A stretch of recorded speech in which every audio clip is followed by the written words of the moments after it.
پہلے کیا ہوتا تھا کہ عرب میں جس گھر میں بیٹی پیدا ہوتی تھی تو بیٹیوں کو زندہ دفن کر دیا جاتا تھا، یعنی شادی کرنا لوگ توہین سمجھتے تھے، لیکن محمد صاحب جب آئے تو انہوں نے اس کا ویرودھ کیا اور بیٹیوں کو پروٹیکشن، سرکشا دینا شروع کیا کہ نہیں۔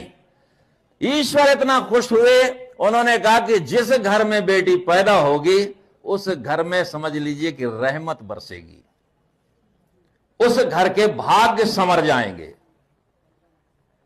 جس گھر میں ایک بیٹی ہوگی، آپ یقین مانیے جس گھر میں بیٹی نہیں ہوتی ان ماں باپ سے پوچھئے گا، ادھکتر جن کے گھروں میں بیٹیاں نہیں ہوتی ہیں بڑھاپا ان کے ماں باپ کا وردھاشرم میں چل رہا ہے۔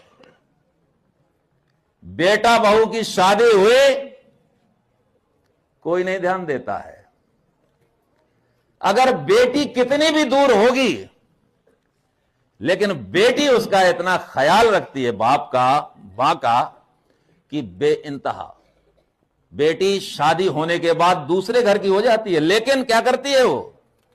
ماں باپ کا موہ جو ہے اس کا کبھی نہیں کم ہوتا ہے۔ اگر بھائی بھابھی نے پریشان کیا تو بیٹی جو ہے تو چاہے کچھ بھی ہو، کتنے بھی اس کی جو ہے تو کوئی برائی کرے کچھ بھی کرے لیکن وہ کھڑی ہوگی، اگر کچھ نہیں کرے گی تو مدد تو کرے گی ہی وہ، سمجھے؟